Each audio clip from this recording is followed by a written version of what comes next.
Praise the Lord. ദൈവത്തിൻ്റെ പരിശുദ്ധ നാമം ഈ പകൽക്കാലവും വാഴ്ത്തപ്പെടുമാറാകട്ടെ. അനുഗ്രഹീതമായ നല്ല നിമിഷത്തിനായി കർത്താവിനെ സ്തുതിക്കുക. ഇന്ന് പകൽക്കാലം പുറപ്പാട് പുസ്തകത്തിൽ 3-ാം അധ്യായത്തിന്റെ 2-ാമത്തെ തിരുവെഴുത്ത്. അവിടെ യഹോവയുടെ ദൂതൻ ഒരു മുൾപ്പടർപ്പിന്റെ നടുവിൽ നിന്ന് അഗ്നിജ്വാലയിൽ അവന് പ്രത്യക്ഷനായി. അവൻ നോക്കിയാറെ മുൾപ്പടർപ്പ് തീപിടിച്ച് കത്തുന്നതും മുൾപ്പടർപ്പ് വെന്തു പോകാതിരിക്കുന്നതും കണ്ടു. മുൾപ്പടർപ്പ് വെന്തു പോകാതിരിക്കുന്ന ഈ വലിയ കാഴ്ച എന്തെന്ന് ഞാൻ ചെന്ന് നോക്കട്ടെ എന്ന് മോശ പറഞ്ഞു. അനുഗ്രഹീതമായ ഒരു വചനമാണ് പുറപ്പാട് പുസ്തകത്തിലെ 3-ാം അധ്യായത്തിൽ നാം വായിച്ചു കേട്ടത്. വചനം ഇങ്ങനെയാണ്: കത്തുന്നുവെങ്കിലും വെന്ത് പോകുന്നില്ല.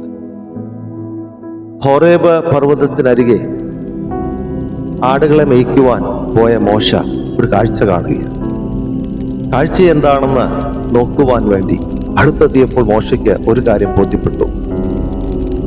കത്തുന്നു എങ്കിലും വെന്തു പോകാത്ത ഒരു അതിശയകരമായ കാഴ്ച, ആശ്ചര്യകരമായ കാഴ്ച.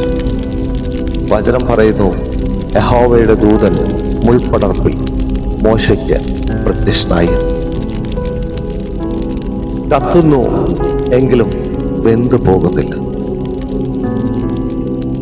മോശ ഈ കാഴ്ച കാണുവാൻ വേണ്ടി അതിന്റെ അടുക്കലേക്ക് ചെന്നപ്പോൾ യഹോവ അവൻ കയറി വരുന്നത് കണ്ടു.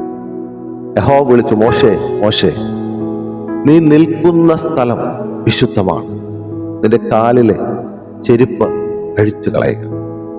ഞാൻ അബ്രഹാമിന്റെ ദൈവം, ഇസഹാക്കിന്റെ ദൈവം, യാക്കോബിന്റെ ദൈവമാകും. 7-ാം വാക്യത്തിൽ പറയുന്നു, എന്റെ ജനത്തിന്റെ കഷ്ടത ഞാൻ കണ്ടു, ഊഴിയ വിചാരകന്മാർ നിമിത്തമുള്ള നിലവിളിയെ കേട്ടു. 9-ാം വാക്യം പറയുന്നു, മിസ്രീമേർ അവരെ ഞെരിക്കുന്ന ഞെരുക്കവും ഞാൻ കണ്ടിരിക്കുന്നു. ഞാൻ ഇറങ്ങി വന്നിരിക്കുക, കത്തുന്നു എങ്കിലും വെന്തു പോകുന്നില്ല.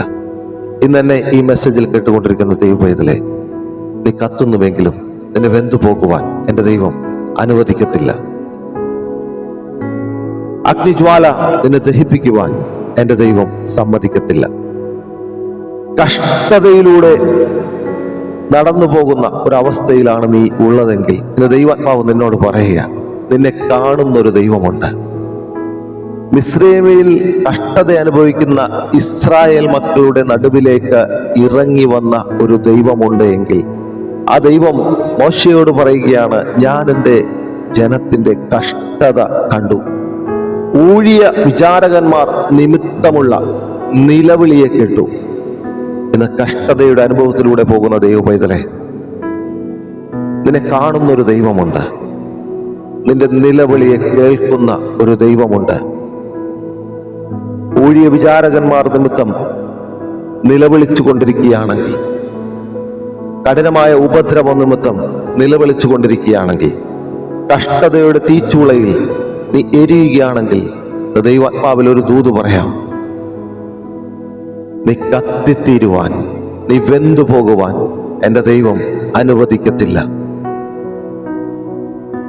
മിസ്രീമർ അവരെ ഞെരുക്കുന്ന ഞെരുക്കം കണ്ടു എന്ന് ഇവിടെ 9-ാം വാക്യം പറയുകയാണെങ്കിൽ, ഇന്ന് പകൽക്കാലം ഞെരുക്കുന്ന അനുഭവങ്ങളിലൂടെ, ശത്രുവിന്റെ ഞെരുക്കുന്ന അനുഭവങ്ങളിലൂടെ കടന്നു പോകുന്ന ദൈവ പൈതലേ, അവൻ നിന്നെ ഞെരുക്കിയാലും ശത്രു നിന്നെ ഞെരുക്കിയാലും നീ കത്തിത്തീരുവാൻ അനുവദിക്കാതെ, കത്തുന്നത് പോലെ തോന്നിയാലും വെന്തു പോകുവാൻ അനുവദിക്കാതെ നിലനിർത്തുന്ന ഒരു ദൈവ സാന്നിധ്യത്തെ ഇന്ന് പകൽക്കാലം ഈ മെസ്സേജിലൂടെ രുചിച്ചറിയുന്ന ദൈവപൈതലായി ഞാൻ എൻ്റെ ദൈവത്തെ വാഴ്ത്തുകയാണ്. ദൈവത്തിന്റെ വചനം മോശയോട് പറഞ്ഞത് ഇങ്ങനെയാ: മിസ്രയീമ്യരുടെ കയ്യിൽ നിന്ന് വിടുവിച്ച് തേനും പാലും ഒഴുകുന്ന വിശാല ദേശത്തേക്ക് കൂട്ടിക്കൊണ്ടുപോകുവാൻ ഞാൻ ഇറങ്ങി വന്നിരിക്കുന്നു. ഇറങ്ങി വരുന്ന ഒരു ദൈവ സാന്നിധ്യത്തെ രുചിച്ചറിയുന്ന ദൈവപൈതലായി ഞാൻ ദൈവത്തെ സ്തുതിക്കുക. നിന്റെ കഷ്ടതയെ കണ്ട്, നിന്റെ നിലവിളിയെ കേട്ടുകൊണ്ട്, നീ ഞെരുങ്ങുന്ന ഞെരുക്കത്തെ അറിഞ്ഞുകൊണ്ട് നിന്നെ അതിൽ നിന്ന് വിടുവിപ്പാൻ ഒരു ദൈവ സാന്നിധ്യം ഈ മെസ്സേജിലൂടെ, ഈ വചനത്തിലൂടെ നിന്നിലേക്ക് ഇറങ്ങി വരുമ്പോൾ എത്ര പേർക്ക് ഇന്ന് ആമേൻ പറഞ്ഞ് ഈ ദൂത്, ഈ ദൈവിക ആലോചന ഏറ്റെടുക്കുവാൻ സാധിക്കും? അവർക്കായി ഞാൻ എൻ്റെ ദൈവത്തെ മഹത്വപ്പെടുത്തുകയാണ്. നീ കത്തുന്നത് പോലെ തോന്നിയാലും വെന്തു പോകുവാൻ സമ്മതിക്കാതെ തിരിച്ചു പിടിക്കുന്ന ഒരു ദൈവ സാന്നിധ്യമുണ്ട്. കഷ്ടത എന്ന തീച്ചൂളയ്ക്കകത്ത് നിലവിളിക്കുമ്പോൾ, ഞെരുക്കത്തിലൂടെ പ്രയാസത്തിലൂടെ നീ കടന്നു പോകുമ്പോൾ നിന്റെ നിലവിളി കേട്ട് അതിൽ നിന്ന് വിടുവിക്കുന്ന ഒരു ദൈവ സാന്നിധ്യമുണ്ട്. സങ്കീർത്തനത്തിൽ ഇങ്ങനെ ഒരു വാക്യമുണ്ട്, അവൻ എന്നോട് പറ്റിയിരിക്കൊണ്ട് ഞാൻ അവനെ വിടുവിക്കുമെന്ന്. ഇന്ന് പകൽക്കാലം വചനത്തോട് ചേർന്നിരിക്കുന്ന ദൈവ പൈതലെ, യേശുവിന്റെ പിന്നാലെ ഇറങ്ങി വന്നിരിക്കുന്ന ദൈവ പൈതലെ, യേശുവിന്റെ ശിഷ്യനായി മാറിയിരിക്കുന്ന ദൈവ പൈതലെ, നീ കത്തുന്നുവെങ്കിലും വെന്തു പോകുവാൻ സമ്മതിക്കാത്തൊരു ദൈവ സാന്നിധ്യം ഈ വചനത്തിലൂടെ വ്യാപരിച്ചു കൊണ്ടിരിക്കുക. നിന്റെ കഷ്ടതയെ മാറ്റി, നിന്റെ ഞെരുക്കത്തെ മാറ്റി ഒരു വിശാലതയിലേക്ക് കൊണ്ടുവരുവാൻ എന്റെ ദൈവം മതിയായ ദൈവമാ.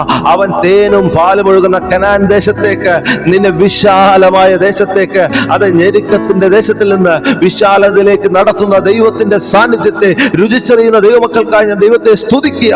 ഇന്ന് പകൽക്കാലം ഈ മെസ്സേജിലൂടെ ദൈവാത്മാവ് ഒരു ദൂതറിയിക്കുക. നിന്റെ ഞെരുക്കത്തിന്റെ അവസ്ഥയിൽ നിന്ന് ഒരു വിശാലമായ ദേശത്തേക്ക്, ഒരു വിശാലമായ പദ്ധതിയിലേക്ക് എന്റെ ദൈവം നിന്നെ കൂട്ടിക്കൊണ്ടുപോവുകയാണ്.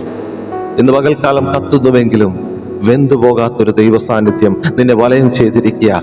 മറ്റുള്ളവർ കാണുമ്പോൾ കത്തുന്നത് പോലെ തോന്നും, പക്ഷെ വെന്തു പോകുവാൻ അനുവദിക്കാത്ത ഈ ദൈവ സാന്നിധ്യത്തിനകത്ത് ഇന്ന് ഈ മെസ്സേജിലൂടെ, ഈ വചനത്തിലൂടെ ദൈവാത്മാവ് നിന്നോട് ഇടപെട്ടു എന്ന് ബോധ്യമുണ്ടെങ്കിൽ ദൈവത്തിന് സ്തോത്രം ചെയ്, ദൈവത്തിന് ആരാധന കൊടുക്കുക, ദൈവത്തിനെ മഹത്വപ്പെടുത്ത്. നിന്റെ കഷ്ടതയുടെ അളവുകോൽ ദൈവം ഒട്ടിച്ചു കളയുവാൻ പോവുക.